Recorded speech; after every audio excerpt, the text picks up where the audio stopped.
Hello, Lowell. My name is Bill Garr. I'm the CEO of Lowell House, and this is our fourth episode in the continuing program called Recovery Matters. And we've talked about a lot of interesting topics. We've had great feedback. We love to hear it. As everyone knows, we're in the middle of a very serious opioid crisis nationally, with a particular concern in the Lowell area. So our programs for the next 4 or 5 episodes will deal with the opioid crisis. And we've got a particularly interesting one for you today, and this is called One Crisis, No Waiting. And this is about what people can do in the community. In some ways, it's the power of one, and he'll have a chance to tell you a little bit about that. It's the power of agencies and community building, of what we can do about the opioid crisis without waiting for leadership in Washington, leadership statewide. But there's so many things that we can do to try to solve the problem. And we're looking to you out there to help us with this, to come up with ideas, and any of us are glad to help you make those ideas a reality. So I want to introduce my very special guests today. They're all longtime friends and great colleagues. On my left here is Yunju Choi. Yunju is the executive director of CBA and one of our partners, and we'll tell you a little bit about that and about the project that she's working on. And over here is Karen Frederick, and Karen is the executive director, CEO? CEO, yes, CEO. Don't want to make a mistake, because I'm a Yes. CEO too, you know. Yes. Is the CEO of Community Teamwork, of CTI, and we'll talk about something that Lowell House and CTI are doing that's very special. And on my right is Tim Grover, and I don't know what titles to give you, Tim. Tim is the president or vice president of Madison Security, but more important, Tim is the president of Megan's House, and we'll tell you a little bit about, and he'll tell you a little bit about Megan's House and what I am calling to people the miracle of Megan's House, because it's happened so fast, so quickly, and done so well. So we're very proud of that and very proud to have Tim as a colleague. So I think I'll begin with Yunju, and we're going to talk a little bit about your project and what kind of motivated you, what interested you in your project, and what kind of resources did you call, and tell us about that. And we'll start with that with everyone. Sure. Thank you so much for having me here today. Well, thank you. So, Lowell House and CBA. CBA is a community development corporation, and a lot of people know us as an organization that builds affordable housing. And a couple of years ago, one of our real estate director and Bill Garr here actually came up with I know him. this great concept of combining housing with services for people that are receiving services through Lowell House. So we are talking about building a new building, actually tearing down the existing building that's on Merrimack Street, and building a new building that will house all the existing programs that are happening there now, but also building 23 units of housing on top of it to have permanent sober housing for people. So this, the way the Coalition for a Better Acre actually funds this type of a project is through a lot of different sources, through the tax credits, low-income housing tax credits that this state of Massachusetts issues, but also through private investors. So once we get the tax credits, we actually go out and look for private investors. And so we would bring in a lot of money. Total project is about $10 million right now. And so we'll bring in investors actually invest in us and build this project. And one of the reasons why I think this is such an important project is because we have seen, CBA have seen projects that we have with some supportive services attached to it. People that are living in our housing are so much more successful living and staying at their housing. But also personally, I have some friends who's gone through the addictions and alcoholism, and it's something that I deeply care about personally, and it's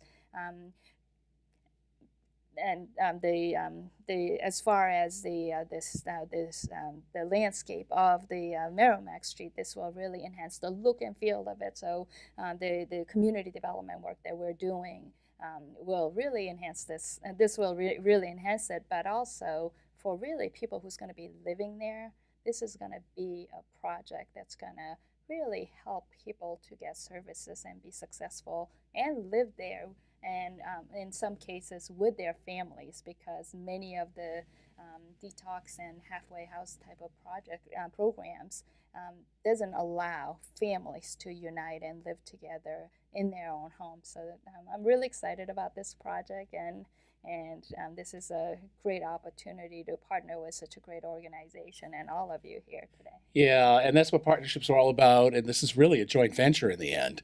Uh, and we haven't been able to find anything across the country that looks like this. This is a very special project for Lowell and very brave of CBA.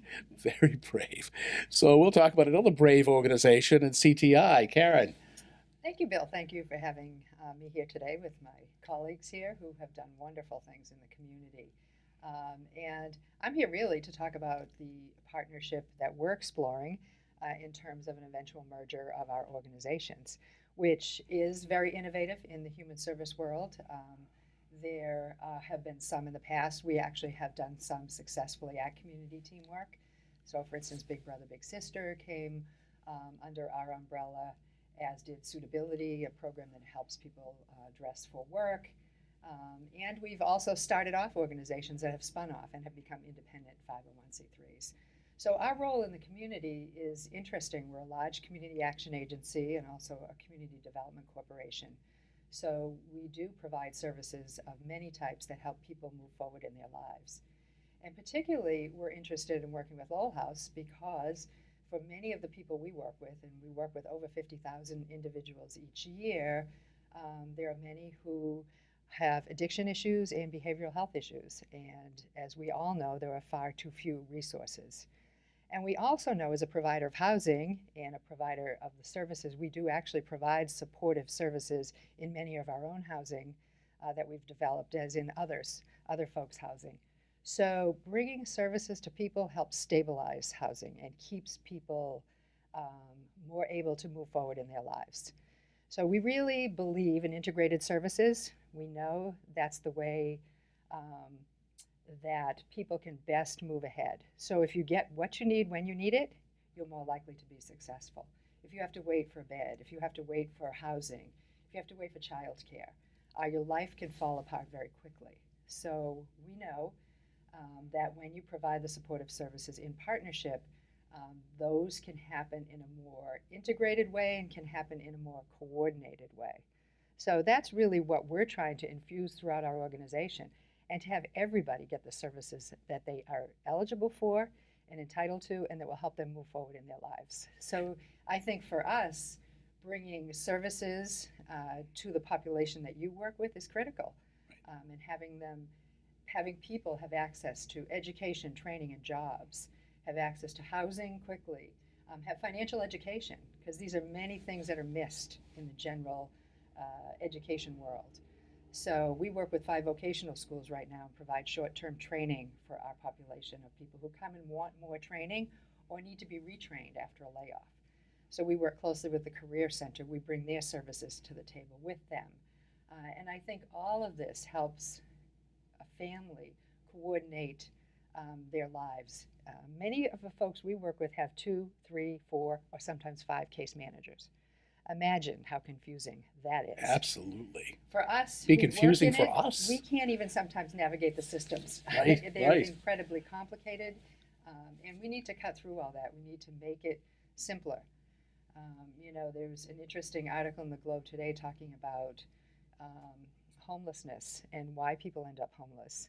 And it's often in wealthy states that happens because people can't afford the cost of housing. Right. So if you take care of that and then you work with all of the other issues, I think the outcomes are better. And I think we've done well here in Massachusetts as a right to shelter state in really paying attention to that. Now we need to bring all the services together. And what person can recover without having jobs, housing, families?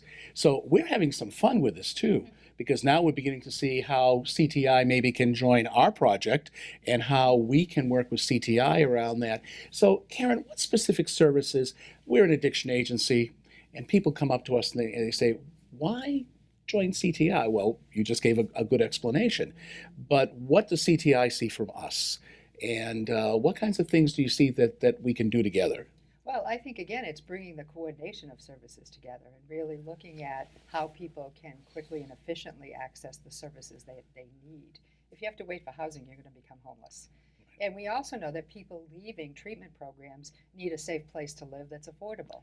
Absolutely. So I think, matching those kind of services and then really looking at our continuum of services.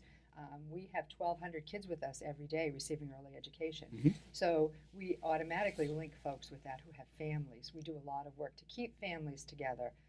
We work closely with the Department of Children and Families and all the places that get involved when families start to get into trouble sometimes. So we really look at it as bringing our services to your folks and helping your folks quickly access our services. So it's a mutual, you know, relationship And where we don't do right now substance abuse work, but we refer many folks to you. Our staff have been trained by your staff to use Narcan. We have, a relationship where we send people from our resource center to detox, so we know who to call and where to call, and it makes a difference for our population as well. Right, and we can only work closer together with this process. So I've heard someone say, well, why would CTI want to deal with those people? How do you respond Well, to that? all our people are all our people. I don't know one person personally who hasn't in some way been touched by addiction. Family members, friends, relatives. It's just, a huge crisis, and it touches everybody. It's not a certain socioeconomic issue. It's not a certain, cultural issue. It affects everybody. So our job is to work with all the populations, and we do anyway. Mhm. Certainly within our population are people who are struggling with addiction issues all the time. Certainly there are people in our population struggling with mental health issues Yeah. all the time. And we essentially deal with the same population, so that's We do. that's We very do. interesting. So let me get over to my friend Tim Grover, and we have an interesting history with Tim. Way back when you first approached us, which I think was maybe April of last year. Yes, it was. Was it April of last April. year? We talked about the project, and suddenly the next time we looked around, you were inviting us to the open house. And this building that you acquired was suddenly an amazing recovery facility for 28 women. So I want to find out, first of all, how you did that, because we were all pretty amazed. And we know, especially when you work with state monies and federal monies, it can take years to open up a place. So wonderful. And you are dealing with 28 women at this point. You've had several graduates. So tell us a little bit about your program. What kind of motivated you to do this, how you did it, and let's talk about that. Okay. Well, Megan's House, as you know, it's a 28-bed long-term residential treatment home, and the emphasis is on home. And I think, Kevin, you said it best. If you have to wait for a bed, you're losing that opportunity, and you're going to end up having a problem. And that was an issue I had with my daughter. My daughter was an addict, and she was actually waiting for a bed. They had given her a 3 or 4 day wait time, and the day before she was supposed to go into treatment, she died of an overdose, and that was December 30th of 2014. Prior to that, about a month and a half prior, and a long time before that, because of the epidemic and everything that was going on, I recognized that there was a shortage of beds, and trying to get her into treatment was just hard. There weren't enough beds, and there weren't enough resources. There really wasn't. So I had actually decided to do this prior to, and I had the school and the facility under agreement early in December of that year. As a matter of fact, I closed on the property the day after the funeral. And I questioned whether I was going to go forward with it, but then the more I thought about it, the more it made sense, because why should any family have to go through that? It was senseless, and waiting for help. As a society, how can we allow it? I mean, we have enough resources. We just have to utilize them correctly, and I think that's a big part of it. And the partnership that you people have put together is tremendous. I think it's absolutely fantastic. And I've actually modeled Megan's House after a number of your programs. When I was looking at doing We love this, to hear that. I was looking for a holistic approach. A lot of programs say, well, the 12-step program, this is the way to do it. The social program, this is the way to do it. And there were different treatment methods. But in my opinion, and it only made sense that, there's not one method that's going to fix everybody. Everybody is different. So I wanted to do something that was going to individualize the treatment. So we utilize a holistic approach. We provide full service. We have a clinician on staff. We have a family therapist on staff. We call them success coaches now instead of caseworkers, just in an attempt to kind of change that stigma. I think that's important. And I've got to say this: you've all been tremendous. The Lowell community has been absolutely fantastic in terms of support. I wouldn't have been able to open the facility or the home the way I had if I hadn't had the entire support of everybody out there, and not much sleep. It was And running a national business at the same time. not much sleep. Not much sleep. But it was done out of love. It was done in my daughter's memory, and it was important to me and a lot of people around me. The support that I received in doing this was tremendous, and getting it done was important to me. And of course, we didn't wait for state or federal funding, and there really wasn't any there at that time. So in terms of a business plan, a business model, and one of my concerns was I don't want to be dependent upon state or federal funding over the long term. Some would be nice eventually, but so we decided, well, we've got to make money as a nonprofit in order to support the nonprofit services. And in doing that, we're building the 4 homes, as you know. We're going to be selling 3 of the homes. 2 are under agreement now, and the 4th house we're going to raffle off. Tell us a little bit about the raffle before you go too much further. Can we bid on it? You can bid on it. It's I a can't. great idea. It really is. a Maybe we'll fabulous collectively bid on it, idea. the 3 of us.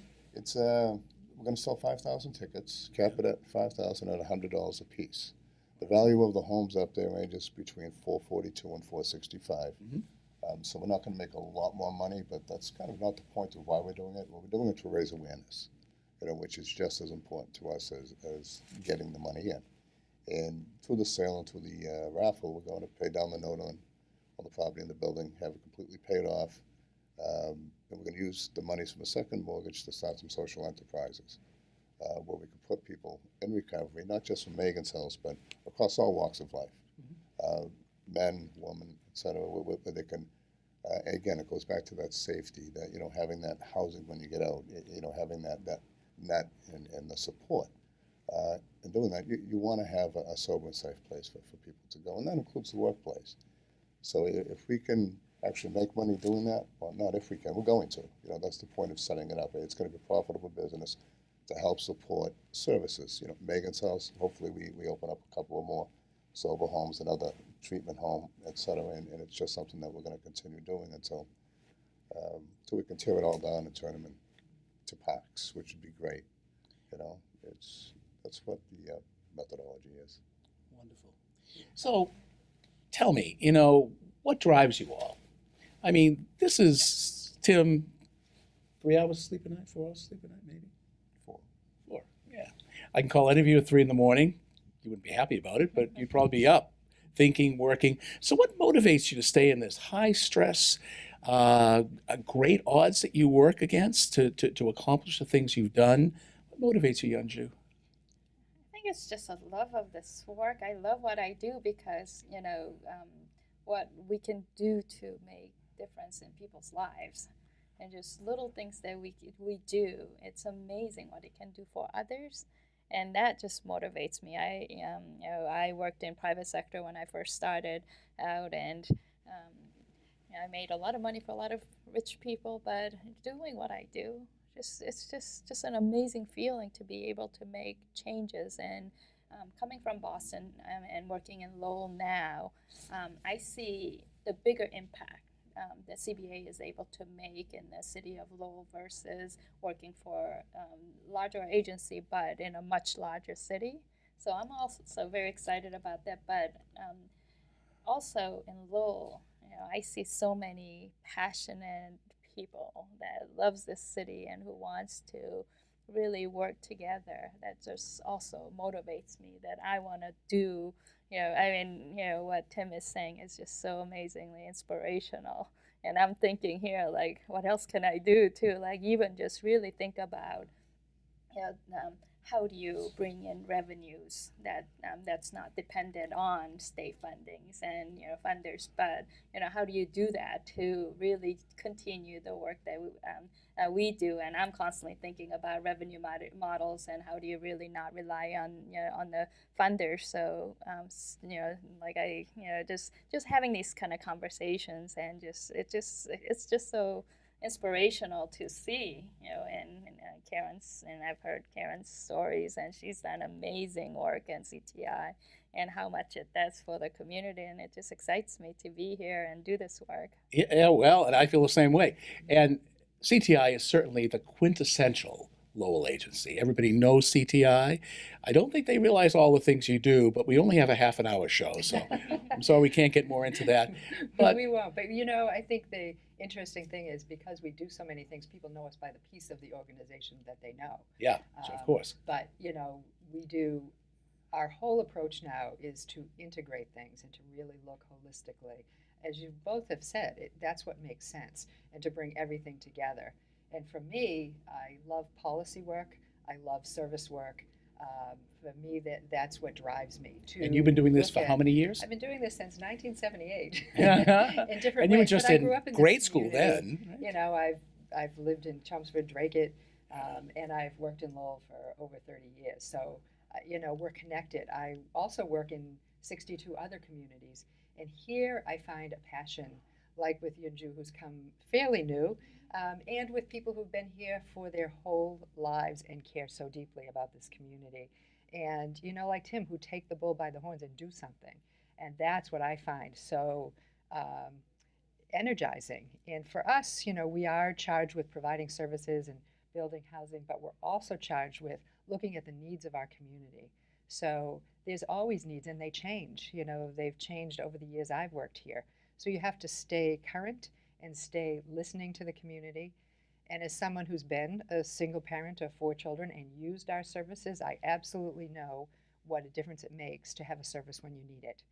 And it can absolutely save your life. So whether that's an addiction service, a child care working need, a housing need, it can certainly stop the downward spiral and save you and keep you a productive citizen. So I'm passionate about offering that for as many people as we can.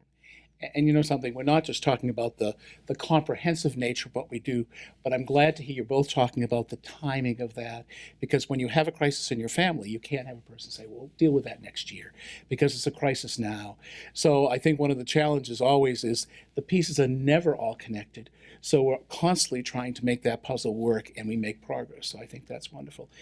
On your end, and I'm going to ask Tim a question in a second, but I also want to mention that we always look at CTI like the Amazon of Lowell, because anything we need, we give you a call, and Karen always has a resource.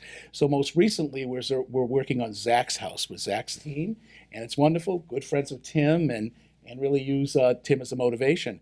So we called you. Youth Build was in, looked at helping us do the renovations.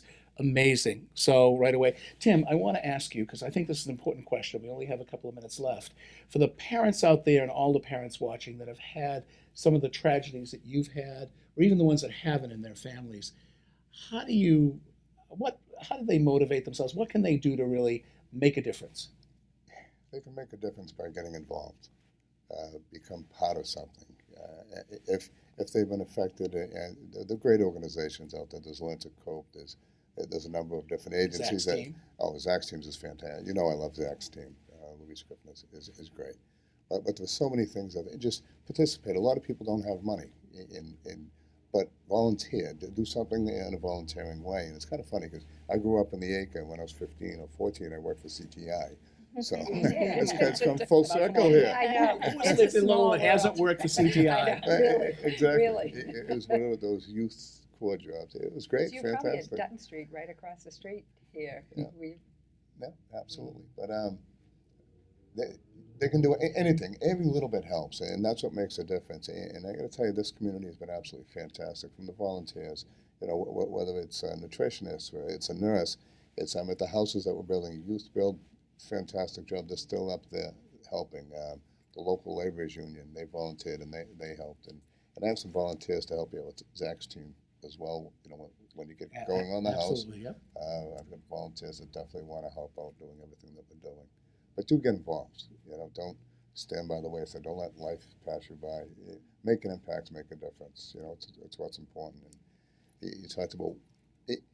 My vice president in New York, he has a plaque on his wall, and on the wall, you know, it says, "When I die, it's not going to make a difference how big my house was, how expensive my car was, you know, but it will make a difference, the fact that I made a difference in a child's life." And I think we can make differences in people's lives, and we have to do it. You know, And we you've really all do. made wonderful differences. It's great being associated. So we only have a couple of minutes left. 2 minutes. One word. What would be your gift to Lowell? Ooh, tough one. A couple. You can do more. My gift to Lowell is my love of people and helping people really to benefit like how I benefited from coming to this country and having hard working parents and what I was given, and if other people can take advantage of like the things that I've been able to take advantage of. And that's the wonderful gift you share, and we appreciate it. I wish we had more time to talk about this, but it's great having everyone. We will have a show again in 2 weeks. It's a great show talking about how do you know when you're addicted? And we often get questions of people, am I addicted? I have a glass of wine every day. Am I an addict? So we'll talk about that. We have some great experts coming on, so we'll see you in a few weeks. Thank you all very much for your time and your gifts and what you've done for the community.